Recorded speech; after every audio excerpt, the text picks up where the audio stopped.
இன்றைக்கி நம்ம சேனலில் வீட்லேயே ஃப்ரெஞ்ச் ஃப்ரைஸ் எப்படி பண்ணலாம் தான் பார்க்க போகிறோங்க. அதுக்கு 2 உருளைக்கிழங்கு எடுத்துக்கிட்டேன். அதை தோல் சீவி நல்லா கட் பண்ணி எடுத்துக்கிட்டேன். ரொம்ப மெலிசாலாம் கட் பண்ணிடக்கூடாது, கொஞ்சம் கனமாக கட் பண்ணி எடுத்துக்கலாம். நம்ம கடையிலலாம் சாப்பிடுவோம்ல அந்த அளவுக்கு கட் பண்ணி எடுத்துக்கிட்டு இதை 15 மினிட்ஸ் நார்மல் வாட்டரில் ஊற வைக்கணும். அதுக்கப்புறமா நல்ல ஹாட் வாட்டரில் கொஞ்சமாக சால்ட் போட்டுக்கிட்டு அதில் மறுபடியும் 15 நிமிஷம் ஊற வைக்கணுங்க. இந்த ப்ரொசீஜர் தான் இங்கே ரொம்ப மஸ்ட்டு.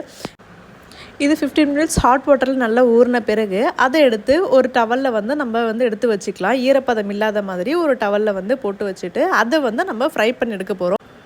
ஆக்சுவலாக ஃப்ரை பண்ணுறது 1 டைம் ஃப்ரை பண்ணக்கூடாதுங்க, 2 முறை ஃப்ரை பண்ணணும். அப்போ தான் நமக்கு கடையில் சாப்பிட்ற மாதிரி நமக்கு கிடைக்கும். ஃபஸ்ட் டைம் மீடியம் ஃப்ளேமில் நல்லா ஹீட் ஆகிறதுக்கு முன்னாடி ஒரு முறை ஃப்ரை பண்ணி எடுத்துக்கணும். ஃபஸ்ட் டைம் ஃப்ரை பண்ணுறது டீப் ஃப்ரை பண்ணக்கூடாது. சும்மா எல்லா இடத்துலையும் கொஞ்சம் ஃப்ரை ஆனால் போதும், அந்த மாதிரி தான் ஃப்ரை பண்ணி எடுக்கணும். டீப் ஃப்ரை பண்ணக்கூடாது, அதே மாதிரி ப்ரௌன் கலரும் வரக்கூடாது.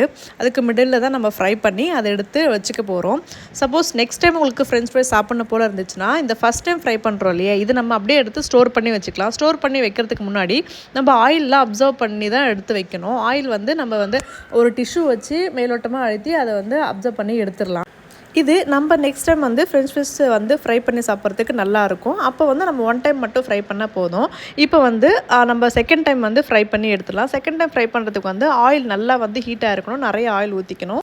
ஆயில் நிறைய ஊற்றி ஃப்ரை பண்ணால் தான் நமக்கு கடையில் கிடைக்கிற மாதிரி வரும்.